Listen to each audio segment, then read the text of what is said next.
오늘은 본문의 말씀을 두 가지 세례라는 제목으로 강해를 하도록 하겠습니다.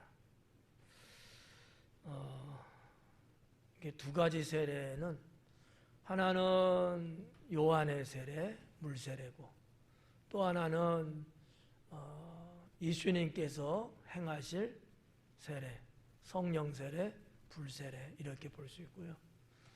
또 예수님 세례를 굳이 둘로 나눈다면 성령 세례와 불세례 이렇게 할 수도 있는데 이따가도 말씀드리겠지만 성령 세례와 불세례는 동일하게 일어나고 거의 의미적으로 같은 것이라고 볼 수도 있고 또 나타나는 어떠한 현상으로 볼 때는 좀 더 성격이 좀 다른 이렇게 또 나눌 수 있는데 그 세세한 부분은 여러분한테 강해를 할 수는 없습니다.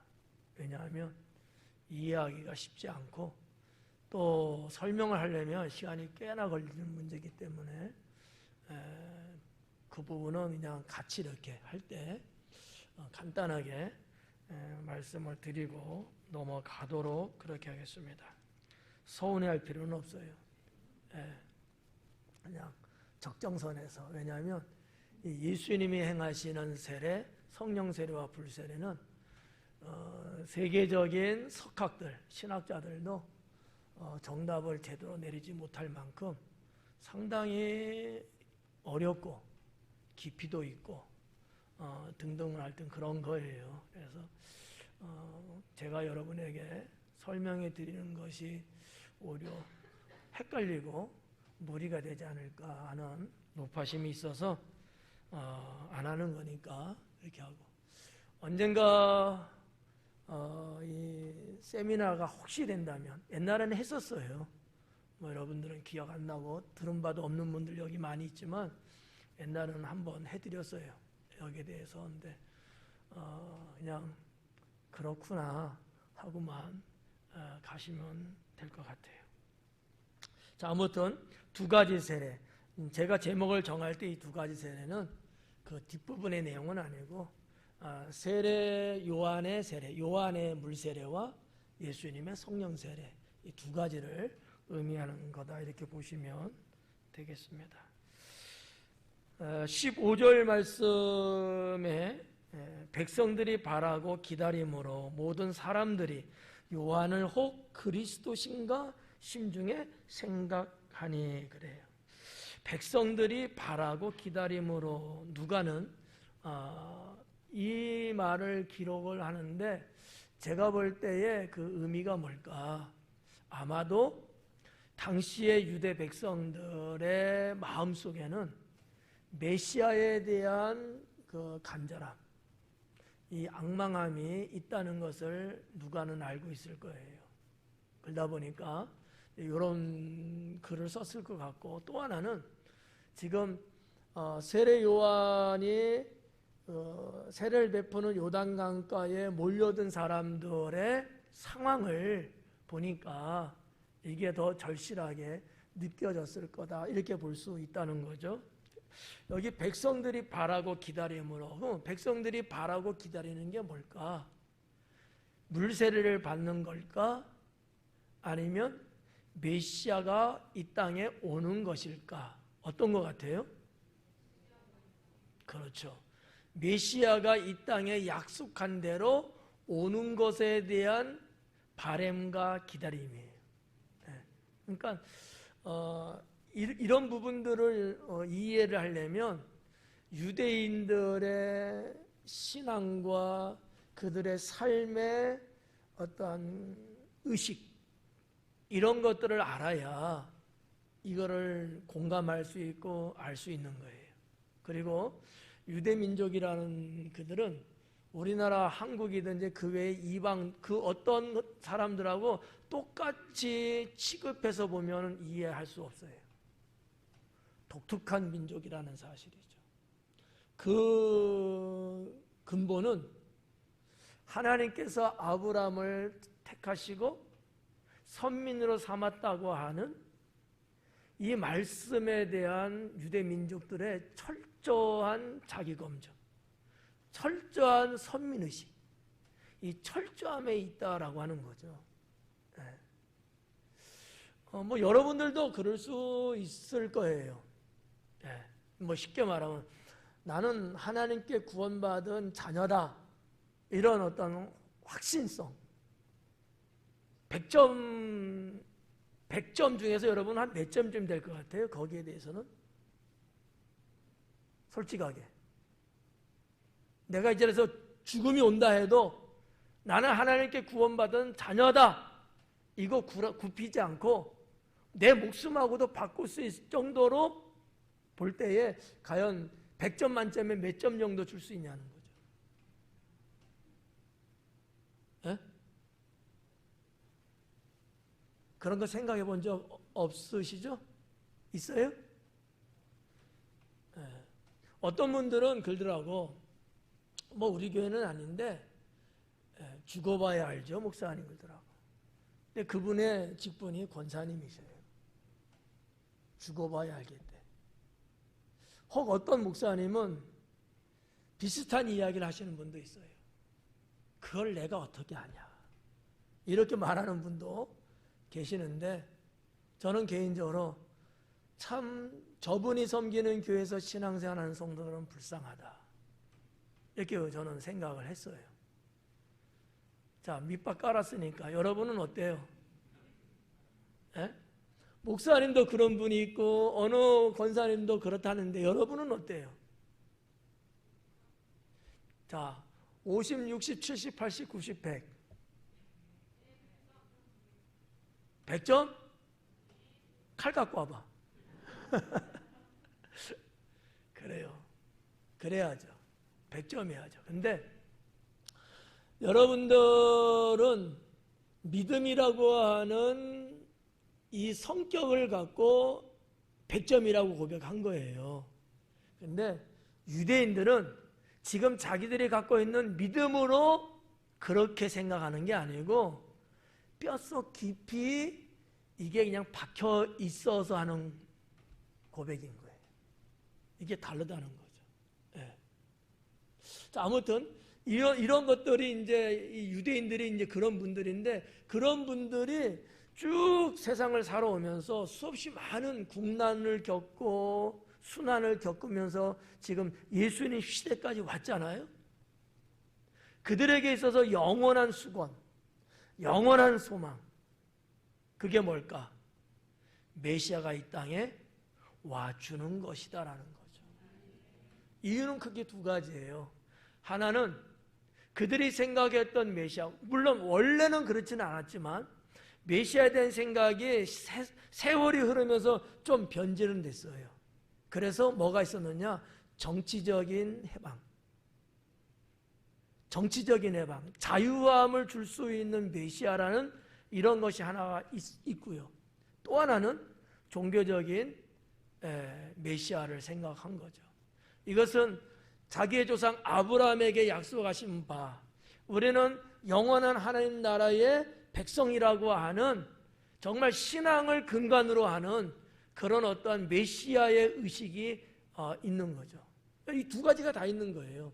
종교적인 것도 있고 종교적인 것도 있고, 이 두 가지가 섞여 있는데, 지금 예수님 당시에 백성들이 은근히 기다리고 있는 모습 속에 이 두 가지가 다 있다라고 말해도 과언은 아니다라는 거죠. 왜? 지금 로마 제국으로부터 지금 구속당하고 있잖아요. 속박당하고 있는 정치적인 현안이 있잖아요. 그러면서도 뭐가 있을까요? 아무리 지금 우리 같이 살고 있는 종교 지도자들, 누군지 알죠?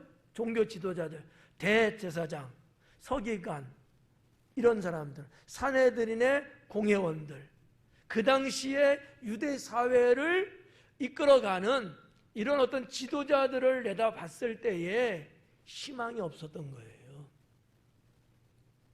의지는 되지만 희망을 얻을 수 없었던 거야. 그 사람들이 본이 되고 그 사람들이 우리 민족을 이끌어가고 우리의 신앙의 정점을 더 끌어올려서 하나님 나라에 오르게끔 해줘야 되는데, 자기들이 볼 때에도 이 부분이 너무나 안 되고 있다고 느끼고 있는 거죠. 오히려 그 사람들이 더 도둑질하고 더 등쳐먹고 거짓말하고 상당히 그 외형적인, 습관적인, 형식적인 이러한 종교에 빠져 있고, 여기서 빼놓을 수 없는 한 가지가 있다면 돈밖에 모르는 자들. 이게 유대인들의 의식 속에 팽배해요. 그러니까 정치적인 문제도 그렇고 종교적인 문제도 그렇고 희망이 없는 삶을 살아가고 있는 유대 민족들이 늘 가슴속에 고동치고 메아리치고 있는 메시아에 대한 사상. 메시아가 이 땅에 진정 와야 우리는 이 양쪽 두 가지 모든 것을 다 해결할 수 있다라고 하는 그 기대심, 이게 있었다는 거죠. 누가는 그 부분을 알고 있기 때문에 이렇게 백성들의 당시의 모습을 기록한 것이 아니었을까. 저는 이제 이렇게 성경을 해석합니다. 그러니까 아주 뭐 별것도 아닌 것 같던 짤막한 단어들이지만 이 하나만 보더라도 그와 같은 내용을 여기서 꺼내볼 수 있지 않겠느냐라는 거죠. 여러분들은 얼마만큼 저의 강해에 대해서 공감할런지는 모르겠지만 어때요? 들어보니까 어때요? 그런 것 같아요? 아니면 목사가 어거지 쓰는 것 같아요? 그렇게 말해야 좋지. 저의 이 비평, 이 평가는 유대 역사적으로 쭉 연구한 거, 당시의 사람들의 생태계를 연구하고 이런 등등의 많은 부분을 연구해서 추출해낸 내용이기 때문에 믿어도 손해볼 거는 없지 않을까. 물론 저의 착각일 수는 있지만 뭐 여러분들이 들어도 정말 그렇게 했구나. 지금까지 쭉 신앙생활에 오시면서 유대 백성 이스라엘 민족의 여러 가지를 많이 들었을 거 아니에요. 그런 것들을 나름대로 조금씩 체크해 봤을 때 그럴 수도 있겠구나라는 부분은 아마 요만큼은 있지 않았을까. 거기에 제가 불을 지피고 있는 거예요 지금. 여러분의 이 조그마한 모닥불 같은데 제가 지금 말씀에 기름을 확 분 거예요. 그래서 여러분들은 이제 그 당시에 유대 민족들의 메시아에 대한 사상이 어느 정도라는 것들을 느낄 수 있는, 이 부분이 강하면 강하게 느껴질수록 이제 좀 있다가 예수님이 등장하는 사역에 나오는데 그 예수님의 사역이 얼마나 필요하고 얼마나 대단한 것인가를 더 느낄 수 있게 되는 거죠. 왜냐하면 유대 백성들의 그 간절함이 무엇인지를 알기 때문에 여기에 연하여서 예수님의 사역이 그와 같은 부분들을 해결해 주는 것을 보면서 특히나 사복음서에 기록되고 있는 유대인의 메시아 사상과 메시아로 이 땅에 오신 예수님의 사역의 그 모습들이 딱 맞아 들어가는 거죠. 여기까지. 더 이상 해도 좀 그럴 테니까 이제 15절에서 이제 그 부분이에요. 백성들이 바라고 기다림으로, 그리고 모든 사람이 요한을 혹 그리스도신가 심중에 생각했다라는 거죠. 자, 유대 민족, 유대인들이 그렇게 지금 간절한 사모함 속에서 지금 메시아를 기다리고 있는데 이들이 광야에서 외치는 요한의 진리를 들으면서 무슨 생각을 했을까라는 거죠. 이게 참 설명하려면 길고 오전 예배는 어느 정도 해드렸어요. 궁금하면 동영상을 보시면 돼요. 유튜브 들어가서. 근데 오늘 저녁에는 이걸 다 해드리려는지는 모르겠지만 당시 그 세례요한 당시의 유대 사회를 한번 보자는 거예요. 그 당시의 유대 사회 희망이 없었거든. 헤롯 왕은 각종 불법을 저지르면서 자기 왕가의 욕심만 채우는 이 정도. 아까도 말했지만은 종교 지도자들은 또 자기들만 또 입속만 챙기고 백성들은 정말 돌아보지도 않는 뭐 그러한 상황들. 심지어는 뭐 너나 나나 비슷한 일반 백성들마저도 어느 누구 봐도 희망이 전혀 보이지 않는 뭐 이런 것들. 거기다가 종교 지도자들이 메시아라든지 하나님 말씀의 어떤 신앙적인 이런 부분들을 정말 백성들이 충족할 수 있을 만큼 인도해주고 채워줘야 되거든요. 이게 없었던 거예요. 메시아에 대한 마음, 소망은 있는데 이게 전혀 빛이 안 보이는 거예요. 그러니까 어떻게 보면 유대 민족이 애굽 종살이 할 그때부터 시작된 메시아 사상일 수도 있어요. 이게 좀 어려운 얘기예요. 네, 사실은. 그래도 하나 오전 예배 안 한 거 하나 해드릴까요? 그래 여러분 속풀이가 좀 될 것 같은데.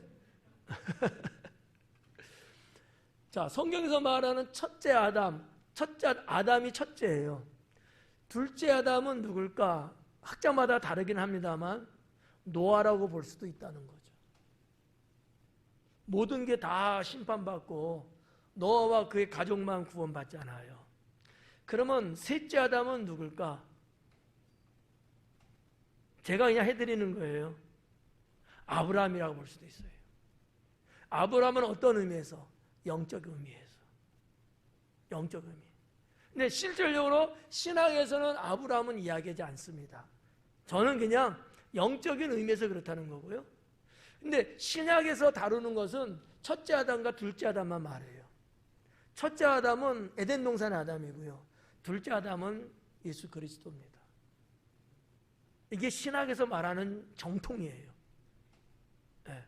그런데 그것 말고도 우리가 한 번쯤 생각해 볼 수 있는 게 있다면 노아도 그렇게 볼 수 있고 아브라함도 그렇게 볼 수 있지 않을까라고 보는 거죠. 네. 그런데 이 사이에 뭐가 있어요? 모세의 사건이 있다는 거죠. 이스라엘의 역사를 쭉 추적하고 연구해 보면 출애굽의 사건은 전무후무한 거거든요. 이스라엘 백성이라는 존재는 이미 다 죽은 존재예요. 하나님이 그런 백성을 다시 부활시킨 사건이거든요. 거기에 대표적인 상징적인 표현화된 것이 뭐냐? 유월절 장자의 죽음에서 구원하신 사건인 거죠. 어렵죠? 알아들을만 하죠, 근데. 이런 것들이 이제 성경을 연구하고 신학과 말씀을 잘 이렇게 하는 것들인데, 이런 거는 아무나 같이 하면요, 누구는 지겹다고 그래. 근데 누구는 너무 오묘하다고 그래. 그러니까 오묘하다고 하는 사람들하고만 같이 해야 되는 거야, 이런 거는. 지겹다고 하는 사람하고 같이 했다가는 쫑나요. 하여튼 뭐 이런 것들이 이제 있는데, 자, 다시 돌아가서 유대인들이 메시아에 대한 그 마음, 그 간절한 그 소망, 열망, 이 앙망하는 것들은 대단했다는 거, 이거는 여러분들이 알고 계셔야 돼요. 예. 여러분도 그런 게 있어야 돼요. 주님을 향한, 주님의 뭐에 대한 이 땅에 다시 오시마 약속하신 재림에 대한 그 신앙이 있어야 돼. 근데 이렇게 들을 때만 생기죠. 평소에는 그런 생각 전혀 안 하고 살다가 때로는 설교라든지 주님 재림에 대한 이야기 날 때는 그렇지, 아멘이지, 이러면 안 돼. 유대인들은 그러지 않았다는 거야. 그런 의미에서 어떻게 보면 우리보다 그들이 훨씬 낫지 않느냐라는 거죠. 제가 좀 넘어갔나요? 솔직하게 한번 생각해 보자는 거지. 그렇게 유대인들이 뭐 믿음이 있네 없네 뭐 형식적이네 외식적이네 어쩌고저쩌고 온갖 더러운 것들은 다 뒤집어 쓰는 유대인들이야. 현재 크리스찬을 볼 때는.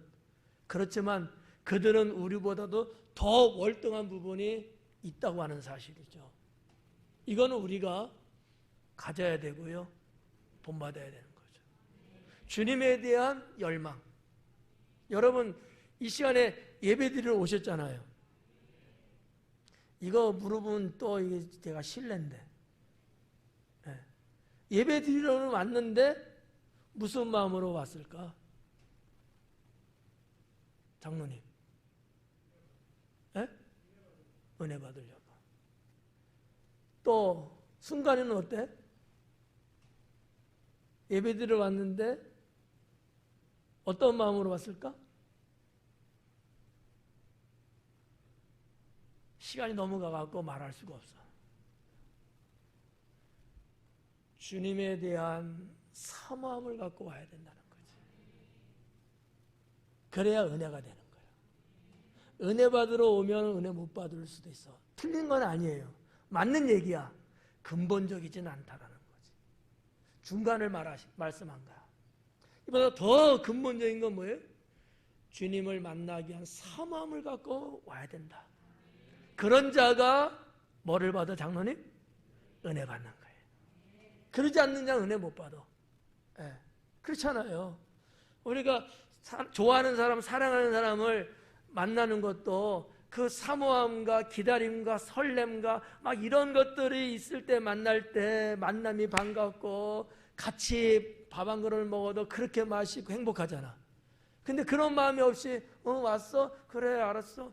이러면 그날 만남이 오히려 헤어짐의 시작일 수도 있거든. 이것도 너무 갔나? 그렇다는 거예요. 그러니까 유대인들이 메시아에 대한 그 어마어마한 그 기다림, 이걸 우리가 어느 정도는 알아야 되지 않느냐. 제가 이거를 왜 말씀드리냐면, 그러한 마음을 갖고 그런 신앙을 갖고 있는 사람들이 요단강가에 왔고, 그런 자들이 한 가지 눈에 보이는 사람이 있었다는 거죠. 그가 누굴까요? 세례 요한이었습니다. 15절에 그걸 말하는 거예요. 세례 요한을 그들이 생각을 하는 거야. 우리가 기다리는 메시아가 저분이 아닐까. 이런 기대심이. 이게 아주 폭발적이었다는 거예요. 종교 지도자들도 자기 역할을 안 해주고, 때로는 왕도 우리를 그렇게 지켜주지 못하고, 우리의 인생사나 우리의 삶의 어떠한 자유함이나 이런 것들을 어느 누구도 해결해 주지 못하고 있는 현실. 메시아에 대한 기다림은 가면 갈수록 더 커지는데, 어느 날 갑자기 광야에서 외치는 소리가 들려왔던 겁니다. 현재까지 그런 사람이 단 한 명도 없었어요. 하나님께서 이스라엘 백성이 온갖 죄 때문에 하나님이 백성을 향한 음성을 끊은 지가 400년 됐거든요. 400년 동안 하나님이 이스라엘 민족에게 주의 종을 세우지 않았어요. 이것을 가리켜서 이스라엘의 중간사, 암흑기라고 이야기합니다. 그전에는요, 잘못됐던 죄를 졌던 뭐가 됐든 간에 그래도 하나님이 주의 종 선자를 세워서 하나님께로 갈 수 있게끔 그렇게 노력하고 이런 줄다리기는 계속 있었거든요. 근데 말라기를 마지막으로 해서 끊어진 지 400년. 400년 만에 요한이 나타난 거예요. 그리고 그가 외치는데, 그 요한의 광야에 외치는 소리가 당시 백성들의 가슴을 폭발시키는 거죠. 너무나 와닿는 거야. 헤롯 왕가의 부정과 부패와 여기에 대해서 아무도 말을 못하고 있는데 세례 요한만큼은 직설적으로 그 부분을 책망하고 있거든요.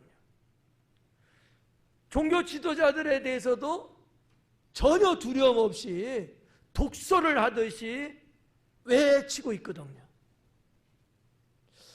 백성들의 생각에는 저분이 메시아가 아닐까 이렇게 보고 있다는 거죠.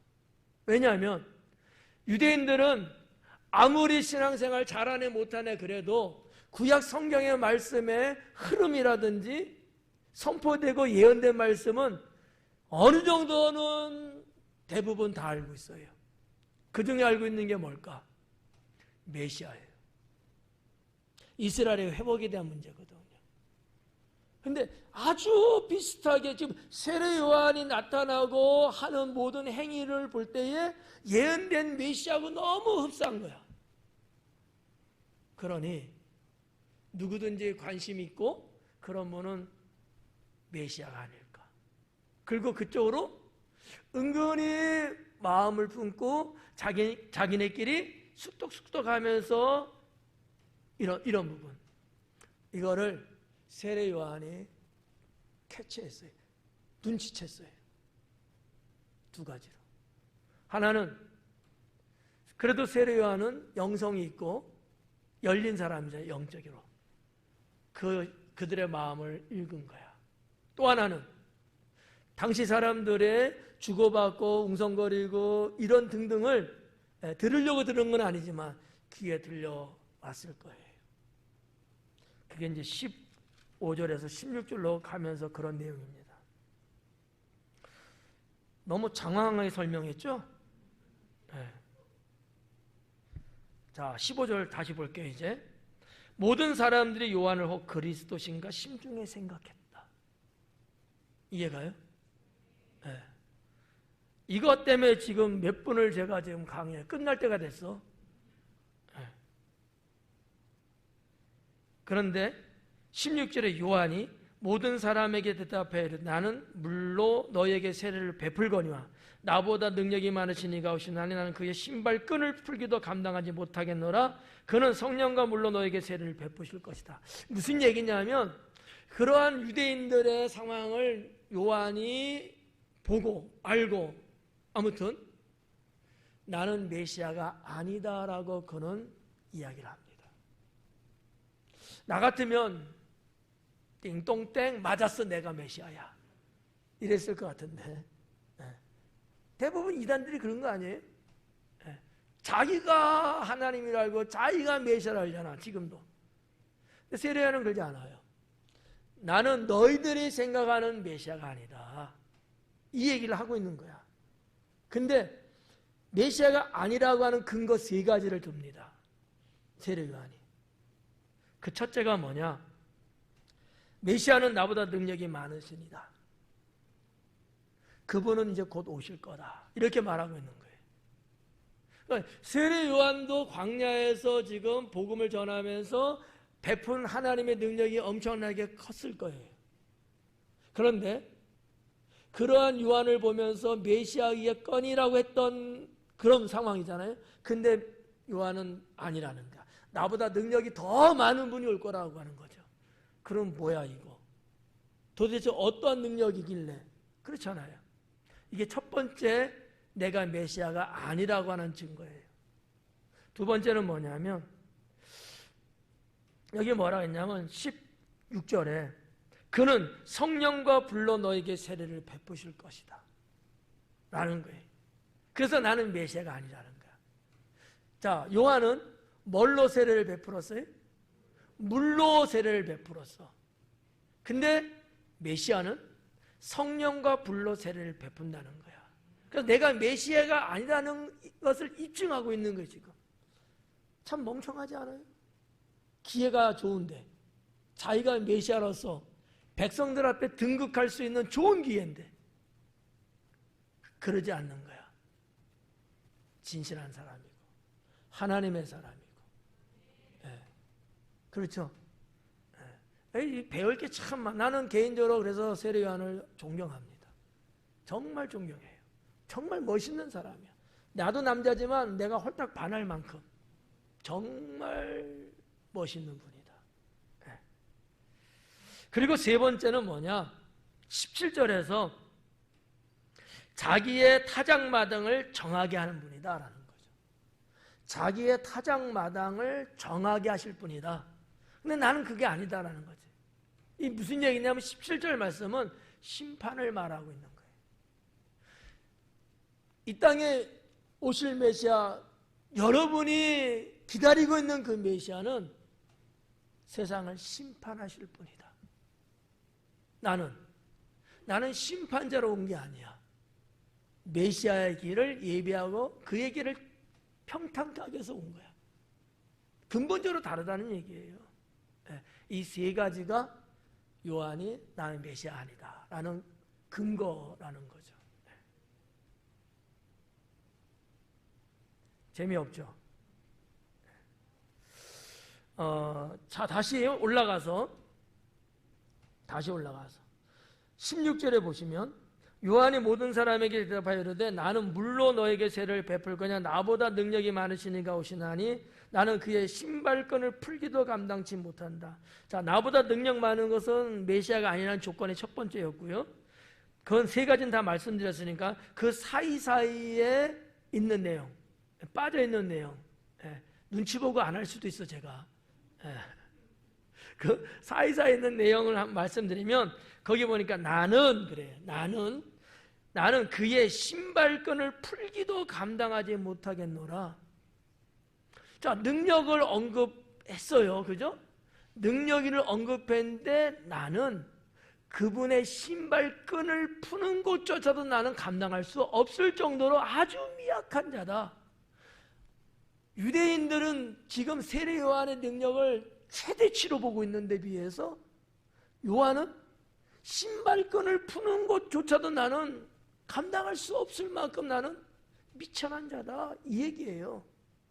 얼마나 여러분 겸손해요. 여러분 같으면 어떨 것 같아요? 아니, 나 같으면 이렇게 했을 것 같아. 나 같은 자가 있냐? 이랬을 것 같아. 근데 세례 요한은 바보처럼 나는 미천한 자야. 나는 아무것도 아니야. 사도 바울이 고백한 것처럼 나는 만물의 찌꺼기만도 못한 자야. 이런 거예요. 헐. 유대인들이 그랬다니까. 헐. 뭐야. 그럼 여기서 말하는 세례 요한이 그렇게 표현한 메시아의 신발끈을 풀기는 것조차도 나는 감당할 수 없다. 이 얘기가 도대체 뭐냐. 신발끈을 푸는 문제예요. 이거는 우리 사회에서는 알 수 없는 거예요. 유대 사회에서나 그 고대 사회에서는 빈번한 겁니다. 무슨 얘기냐면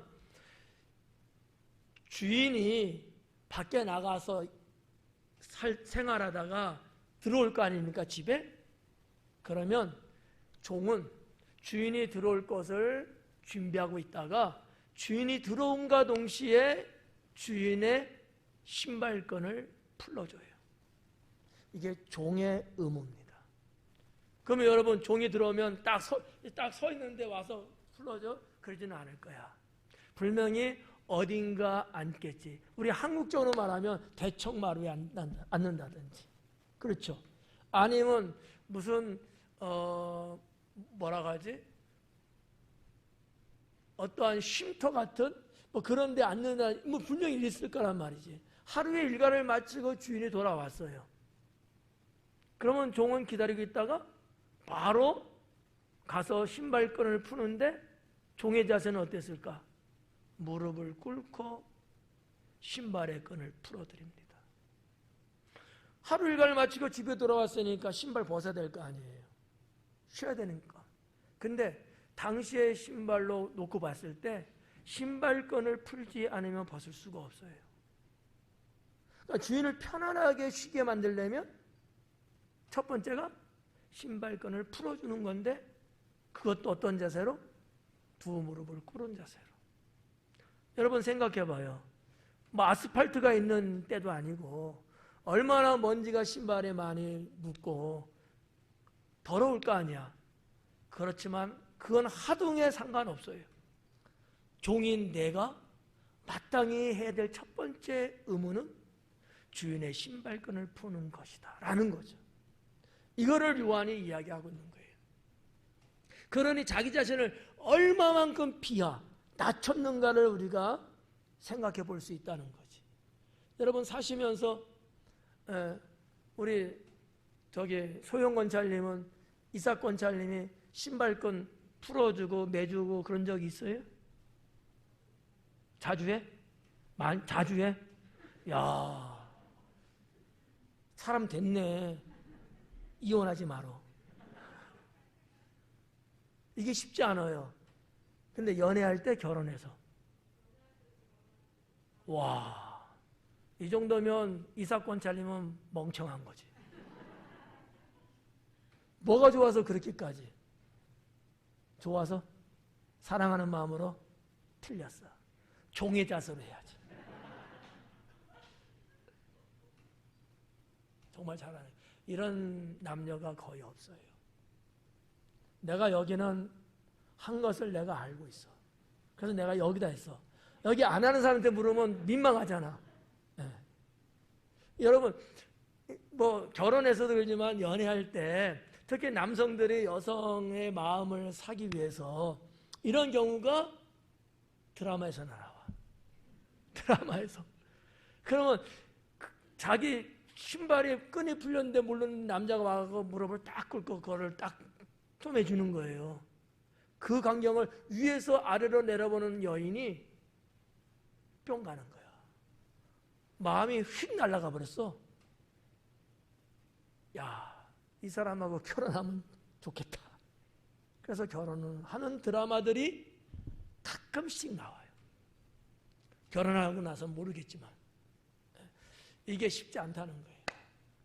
그러니까 이삭 권찰님이 종의 자세를 갖고 했으면 200점, 사랑하니까 했으면 그냥 100점. 그것도 못하는 수많은 사람들이 있으니까. 그러니까 세례 요한의 이 표현법은 자기를 메시아하고 비교했을 때 엄청나게 낮은 존재라는 것을 말하고 있는 것이다라는 거죠. 그래서 나는 훌륭하다고 보는 거예요. 이삭 권찰님도 훌륭해. 훌륭해. 김영진 안수사람도 할 수 있는 사람 같은데 안 해봤어요? 내가 잘못 짚었어. 할 것 같은데 안 했다네. 저도 옛날에 좀 해봤어요. 지금 사모님은 아니고 여기 없으니까 그냥 애들, 내가 가르쳤던 애들 그래 본 적은 있어요. 근데 그 세례 요한의 이러한 그 표현법, 이러한 그 자기의 존재감에 대한 이런 표현이 아마 그 자리에 모여있던 유대인들에게 있어서는 충격적이었을 거예요.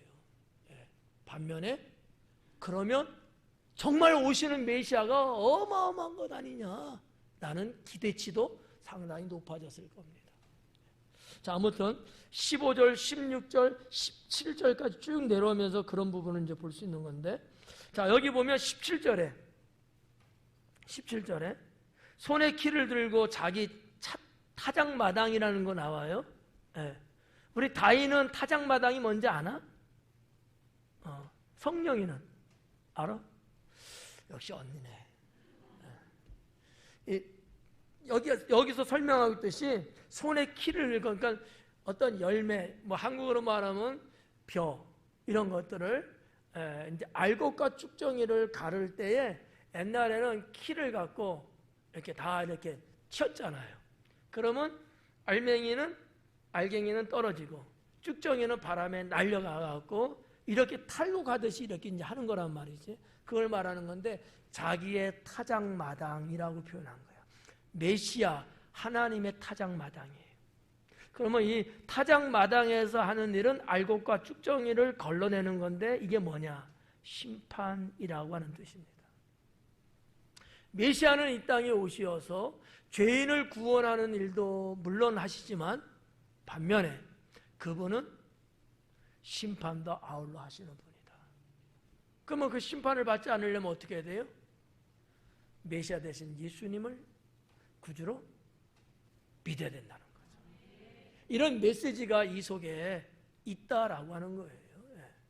그래서 17절에서는 메시아의 심판 그 부분을 느낄 수 있습니다. 조금 할까요? 하고 안 하고 가면 또 그러니까. 요한은 물로 세례를 줬어요. 근데 예수님 메시아는 성령과 불로 세례를 준다고 요한이 이야기를 했어요. 자, 그러면 물로 세례 주는 거 여러분이 벌써 다 알고 있는 거니까. 자, 다시 한번 복습하는 차원에서 물로 세례를 받는 것은 무슨 세례라고 그랬죠? 무엇의 세례? 회개의 세례. 회개의 세례라고 그랬어요. 그럼 왜 회개를 하죠? 죄가 있으니까. 죄 사함을 받으려면 회개를 해야 된다. 그러니까 세례를 베푸는 이 행위가 회개케 하기 위한 것이다. 그래야지만이 하나님께로 갈 수 있다라는 것이 요한의 세례 모습이었습니다.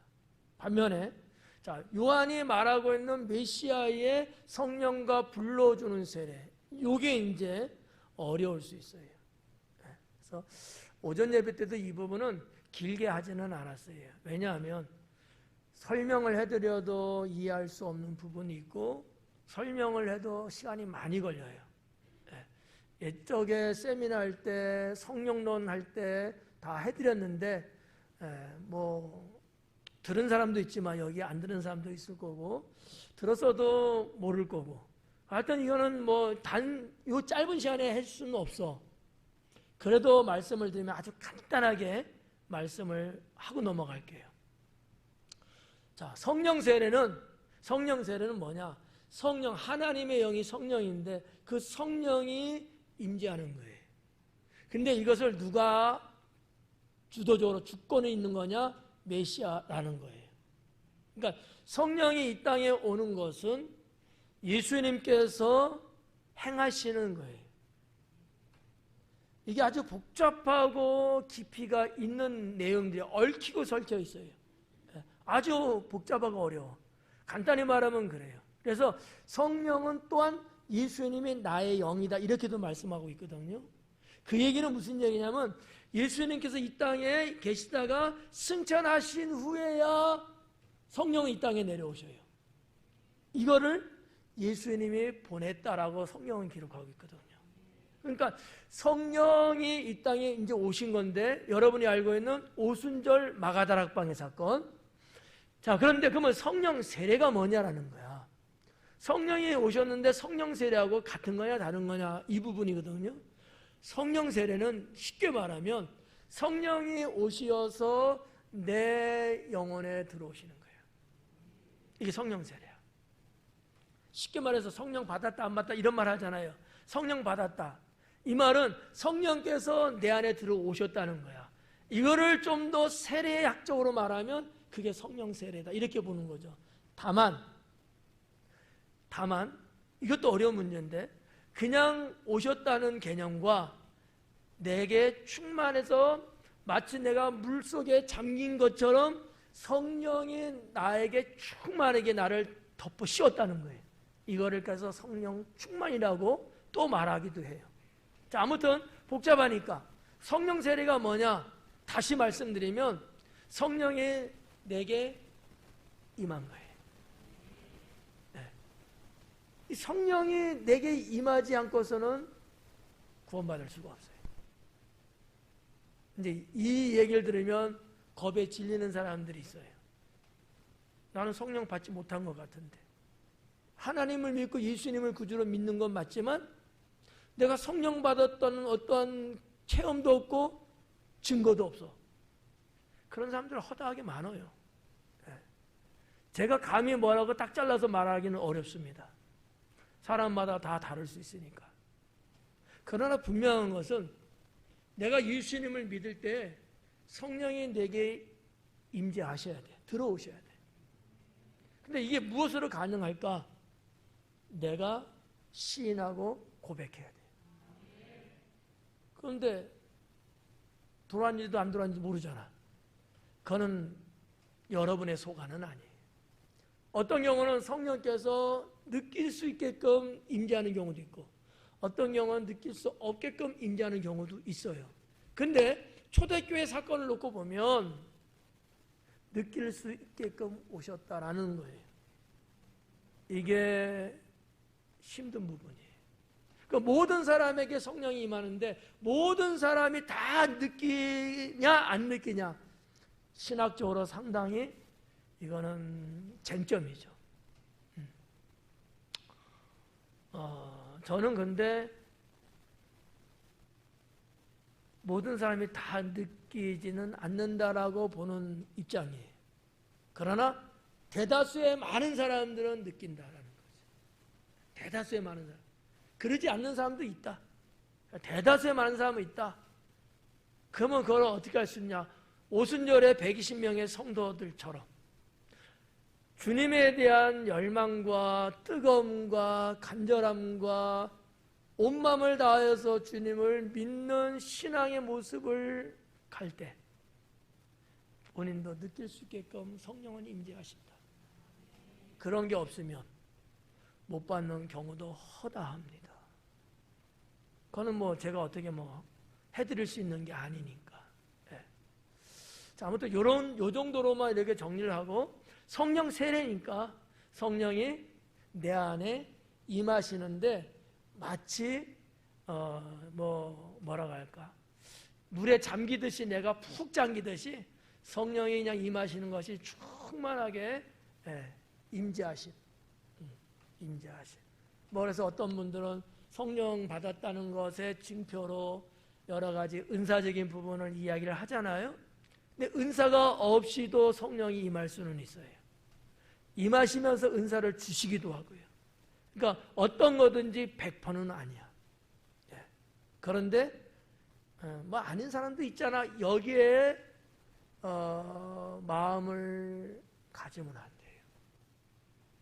반대로 성령을 받으면 이러한 것이 이렇게 해야 되고 이런 쪽에 이쪽에다가 여러분들의 마음을 가져야지. 표시도 안 나게 받는 사람도 있긴 있대. 그 말에 위로받으면 안 돼. 그러다가 구원받지 못할 수도 있어요. 그러면 우리가 믿을 때 어떻게 믿어야 돼요?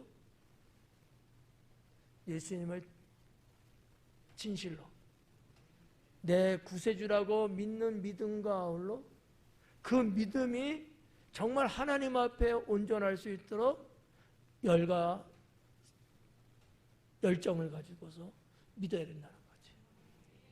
믿는 둥 마는 둥, 왔다리 갔다리, 형식적이고 외식적인 이런 신앙에는 성령이 그들에게 임하지 않습니다. 이거는 분명해요. 이거는 성경으로 놓고 봐도 그렇고 실제적으로 교회사적으로 볼 때도 거기에는 성령이 임하지 않습니다. 그런 사람에게는 주님을 향한 뜨거움과 열망을 갖고 사모함을 갖고 나아갈 때 나도 모르게 성령이 임하는 거예요. 네. 그래서 뭐라 그래요? 뜨겁던지 차던지 하라. 미지근하면 토해내리라. 이것도 아니고 저것도 아니야. 성격이 그래, 기질이 그래, 습성이 그래, 다 의미 없어요. 아무리 온순하고 착하고 여자 같고 남자 같고 멋져 같고 그래도 하나님의 성령을 내가 받는 데 있어서는 열과 성을 다하여 뜨거움으로 주님 앞에 믿음을 보여야 된다라는 거죠. 자, 하여튼 요 정도로 보고, 자, 성령 세례는 그런데 그럼 불세례는 뭘까?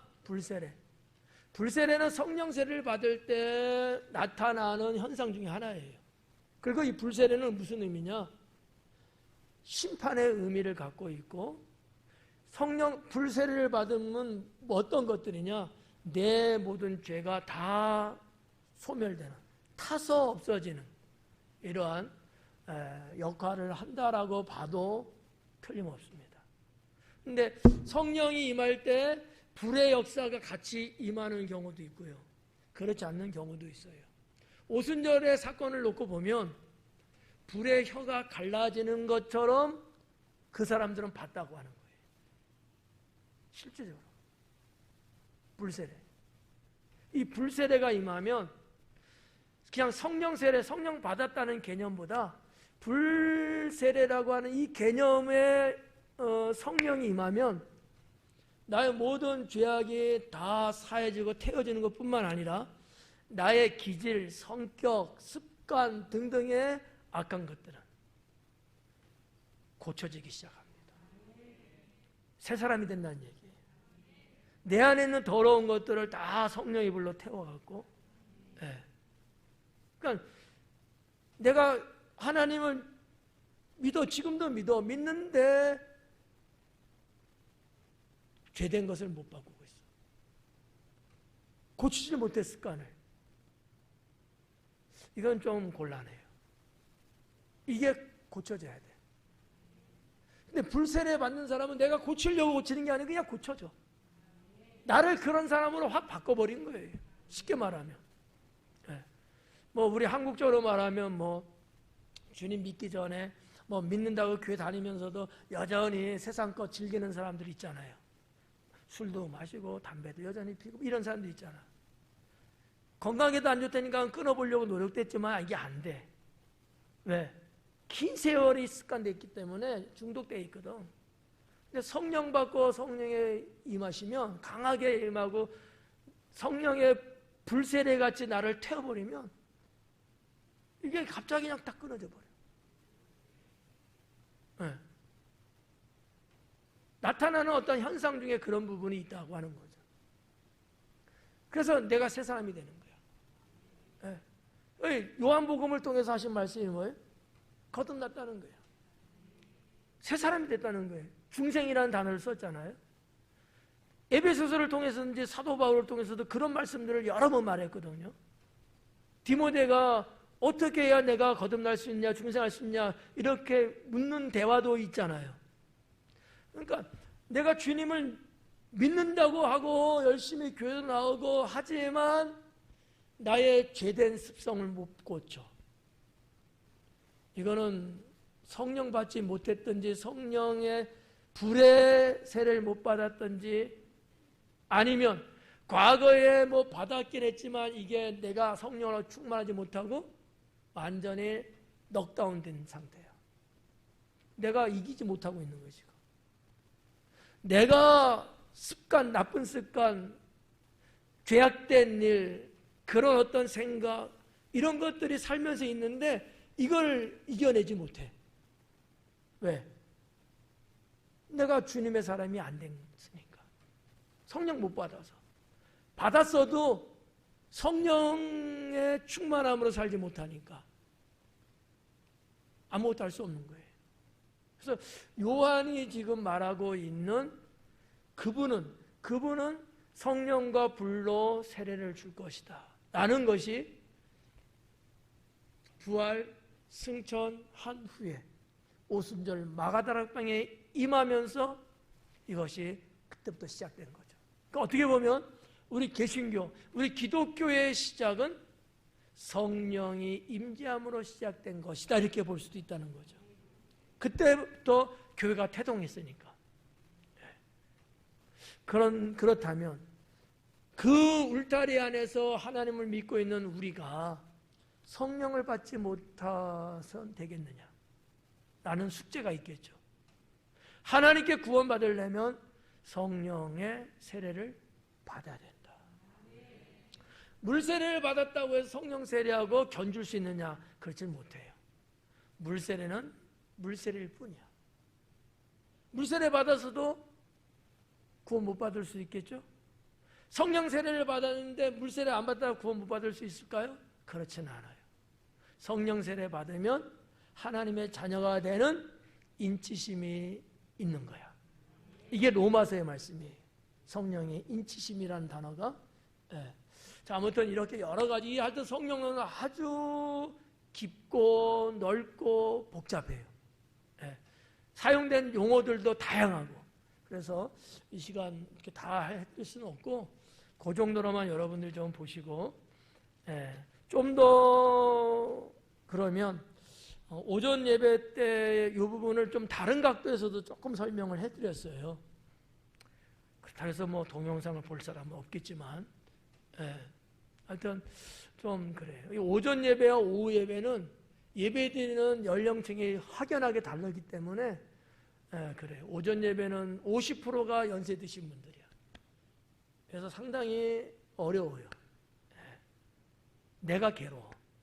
왜냐하면 강해를 해드리기는 그냥 설교는 괜찮은데 좀 죄송하기도 하고. 근데 뭐 저녁 예배는 연세 드신 분들이 거의 없다고 봐야지. 다 60대 이하잖아. 그러니까 좀 편해. 그런 면에서. 하여튼 그런 부분이 좀 있는데, 자, 아무튼 17절까지 내용이 이제 그런 거예요. 조금 더 해도 돼요? 네. 허락 안 해도 할 거예요. 18절에 또 그 밖에 여러 가지로 권하여 백성에게 좋은 소식을 전하였으나 이렇게 나왔는데, 그 밖에 여러 가지를 권하였다는 거죠. 백성에게 좋은 소식을 전했다는 거예요. 자, 여기서 말하는 좋은 소식이라는 게 있는데, 이 좋은 소식이 도대체 뭐냐? 요한이 좋은 소식을 전했대요. 근데 그 좋은 소식이 뭐냐? 두 가지입니다. 하나는 메시아가 온다는 거. 두 번째는 그분이 우리를 구원하신다는 거. 이게 좋은 소식이었어요. 그리고 이제 여기 번역은 좋은 소식을 전하였으나라는, 전하였다라는 말로 돼 있어요. 이렇게 전했다는 거죠. 전했다는 말로 돼 있는데, 유앙겔리제토라는 단어가 갖고 있는 뜻은 뭐냐? 가져오다라는 뜻이에요. 좋은 소식을 가져왔다. 좀 달라요. 전했다는 거하고 가져왔다는 거하고. 그렇죠? 그 밖에 여러 가지로 권하여 백성에게 좋은 소식을 가져왔다. 누가? 세례 요한이. 유대 백성들이 소망하고 원했던 소식, 그 소식을 가져온 거예요. 물론 뭐 그가 뭐 천국에 가서 가져오고 이런 건 아닌데, 요한을 통해서 하나님이 전하게 한 것을 이렇게 표현하고 있어요. 그런 단어를 썼다는 거예요. 누가가. 누가의 의도가 이 속에는 분명히 있다. 세례 요한의 역할이 뭐냐라는 것을 암시하고 있는 단어를 쓰지 않았을까? 저는 그렇게 생각합니다. 자, 19절에 분봉왕 헤롯은 그의 동생의 아내 헤로디아의 일과 또 자기가 행한 모든 악한 일로 말미암아 요한에게 책망을 받았다라고 하는 거죠. 자, 한마디로 말하면 세례 요한은 헤롯 왕을 책망했다는 거예요. 왜? 그가 행하고 있는 죄 때문에. 그 죄가 두 가지. 그리고 플러스 하나 보너스를 더하면 세 가지. 그 내용이 뭐냐? 여기 기록된 거 보면 이런 거예요. 첫째는 동생의 아내 헤로디아를 자기 아내로 삼았다. 이거예요. 레위기 18장이나 20장 같은 데 보면 이 형제의 부인을 자기 부인으로 삼는 것은 죄로 하나님은 율법에 명기해놨어요. 어떤 단어로 했냐면 그 형제의 하체를 범하게 했다 이거예요. 무슨 얘기냐? 요즘 말로 말하면 성폭력, 간음했다는 거죠. 이거는 하나님 나라에서 죄악 중에 큰 죄입니다. 살인이라고도 말했거든요. 그러니까 헤롯 왕은 헤롯 안디바예요. 우리가 지난 시간에 말했죠. 이 헤롯 안디바인데 그는 자기의 동생, 친동생은 아니지만 동생의 아내를 부인으로 삼은 거야. 자기 본부인하고는 갈라지고. 그러니까 불법이에요. 더군다나 헤롯은 유대인이잖아. 율법에도 어긋나요. 이거를 누가가 알아요? 요한이 알아요. 그걸 책망한 거야. 이것 때문에 요한이 옥에 갇히고 결국은 순교하게 되지만, 아무튼 누가는 이 부분을 썼는데 여기에 대해서 뭐 소상하게 기록은 안 했어요. 이렇게 슬쩍 터치하고 지금 넘어가고 있습니다. 두 번째는 자기가 행한 모든 악한 일로 말미암아 그래.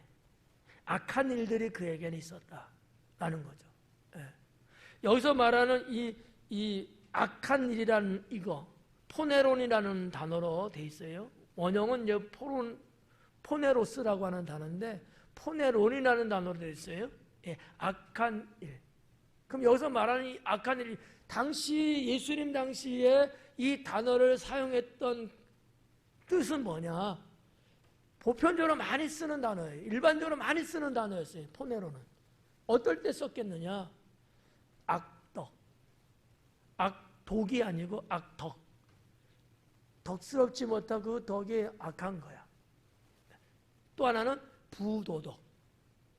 인간으로서 마땅히 지키고 살아야 될 뭐라고 할까? 기준이 있잖아요. 윤리가 있단 말이에요. 그걸 벗어나서 하는 거예요. 그게 부도덕이거든요. 이것을 누가는 포네론, 악한 일로 기록을 한 거예요. 헤롯에게는 그게 있었다는 거죠. 그러니까 헤롯은 한마디로 말하면 사람 이하의 인간이다. 왕 이전에 사람으로서 백성을 대하고 자기에게 주어진 인생을 살고 이런 등등에 있어서 대단한 사람은 아닐지라도 사람답게는 살아야 되는데 그 기준에도 미치지 못하는 그런 사람이었다. 그래서 이걸 책망한 거예요. 가난한 사람 훔쳐먹고 불쌍한 사람 뺏어먹고 이런 거 있잖아요. 자기 헤롯 왕가의 부를 축적하고 이거는 하나님 나라로 볼 때나 당시에 인간의 어떠한 도덕 윤리적으로 볼 때도 이건 부당한 거거든요. 그런 것들을 요한은 그냥 눈여겨보지 그냥 쳐다만 보는 게 아니고 거기에 대해서 책망하는 말을 했다는 거죠.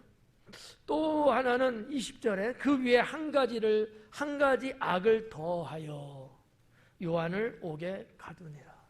그러니까 누가가 이 성경을 쓸 때에 헤롯에게는 이런 악한 것이 있다. 근데 그 악에 한 가지 더 있다 라고 본 거예요. 그게 뭐냐? 요한을 옥에 가둔 것이다. 그게 악한 거라는 거죠. 20절은 자세하게 설명을 하지 않겠습니다. 21절에 백성이 다 세례를 받을새 예수님도 세례를 받으시고 기도하실 때 하늘이 열리며 그래요. 자, 백성들이 다 세례를 받아요. 세례 받으러 왔으니까.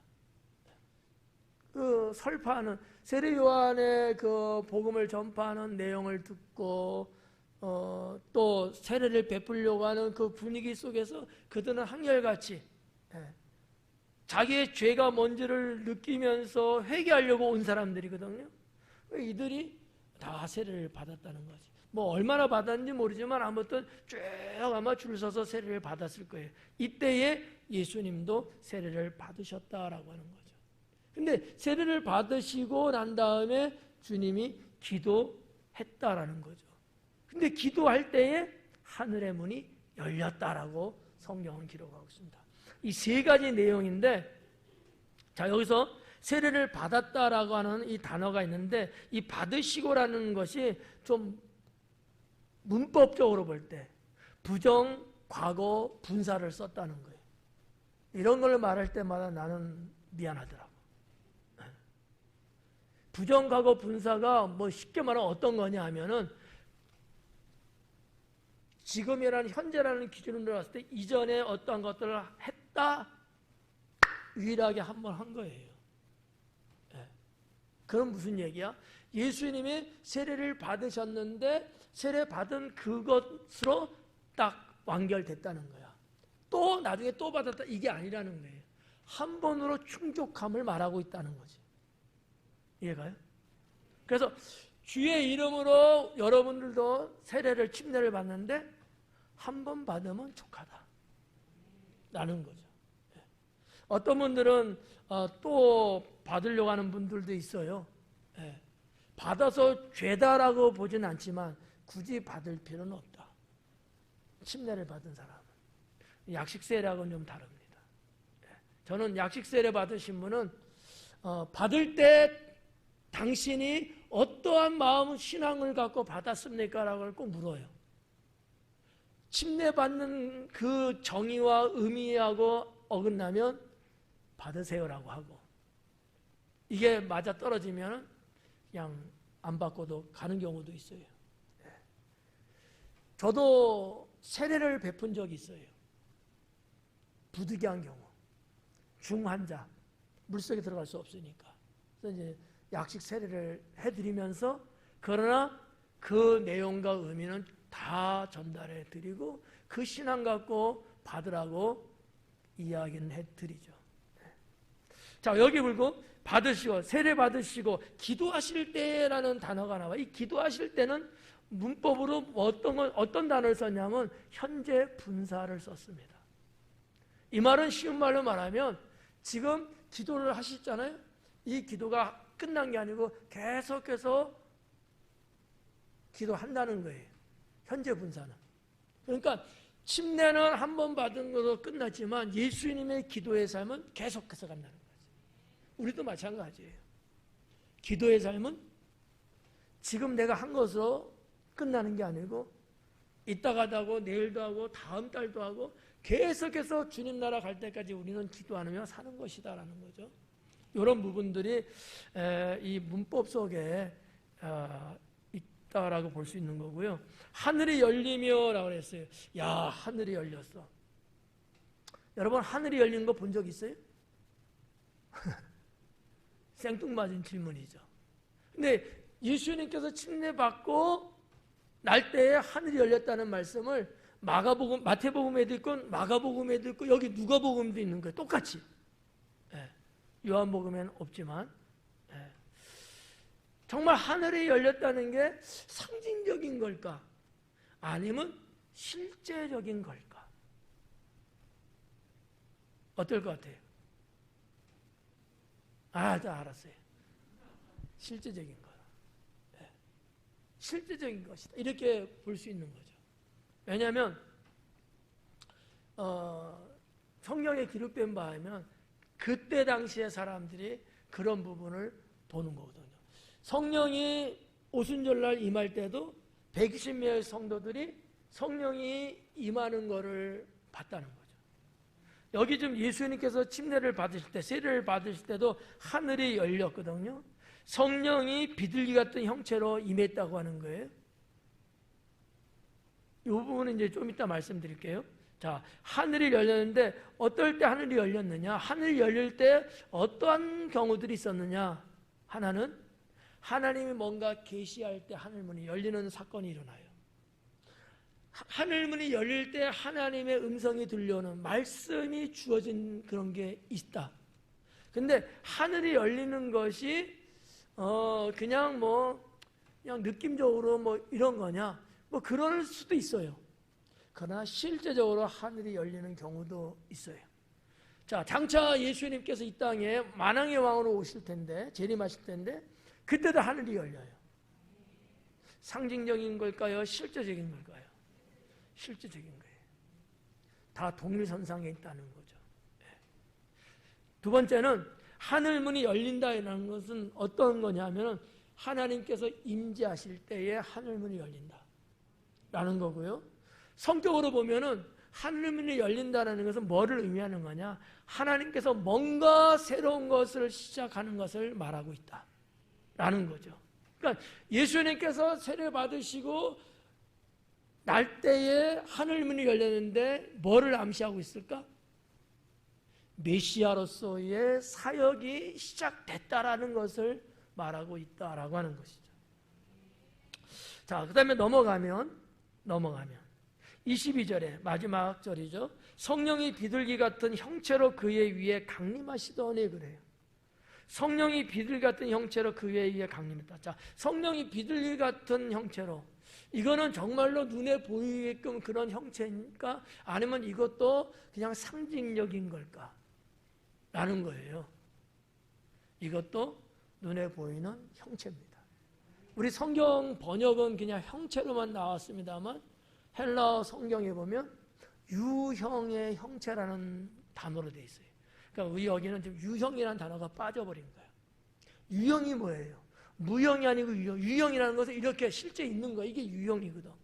그러니까 성령이 비둘기의 그 형체의 모양을 갖고 실질적으로 그렇게 임했다라고 하는 거예요. 오순절 날 성령이 임할 때 불의 혀가 갈라지는 모습으로 왔다 그랬거든요. 그때 120명의 성도들이 그걸 봤다고 하는 거죠. 유형이에요. 좀 이해가 갈까요? 네. 잘못하면은 그냥 그거는 느낌이든지 그건 뭐 상징적인 거든지 이렇게 말하는 사람도 있을 수 있어요. 근데 그렇지 않습니다. 그럴 수도 있지만 여기에서 이 사건은 그렇지 않다라는 거지. 그렇지 않다. 네. 여러분 스데반 집사님 같은 경우는 어때요?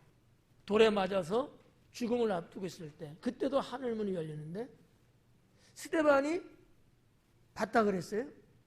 그냥 하는 소리일까요? 진짜 봤을까요? 그거예요.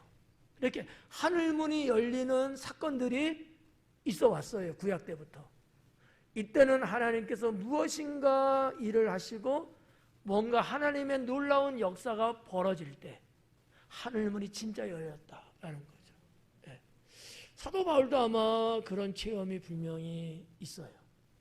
이렇게 믿음의 많은 선진들이 또 현 시대적으로 정말 하나님을 그토록 앙망하고 성령의 충만함으로 갈 때 정말 하늘의 문이 열리는 이런 현상도 볼 수 있다고 하는 사실이죠. 물론 환상으로 볼 수도 있고 실질적으로 볼 수도 있고 그거는 내가 어떻게 하느냐 이게 아니고 전적인 하나님의 주권에 의해서 되어지는 것이죠. 네. 자, 이런 부분들을 여러분들이 좀 보시고요. 내 사랑하는 아들이라. 자, 소리가 나길 너는 내 사랑하는 아들이라. 내가 너를 기뻐하노라 하시니라. 그래요.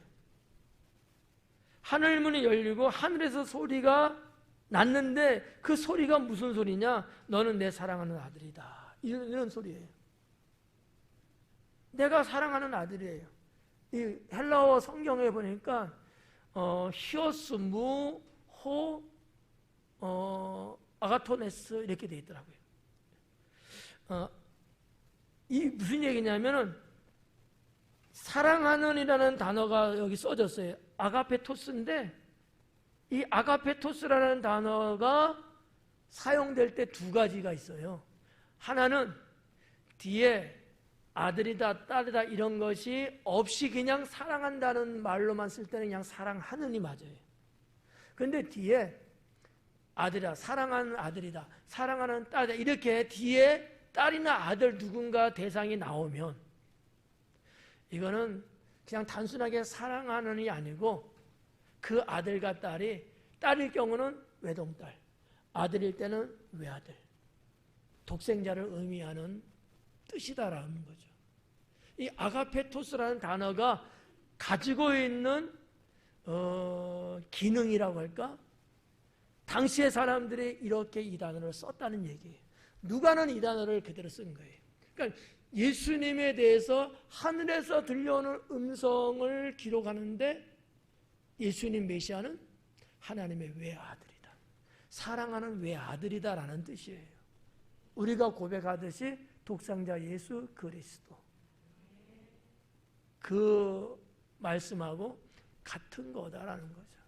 그래서 이 성경 22절에 이 히오스 무호 아가페토스 이게 내 사랑하는 아들이다. 근데 내 사랑하는 외아들이다 라는 뜻이에요. 번역을 하면은.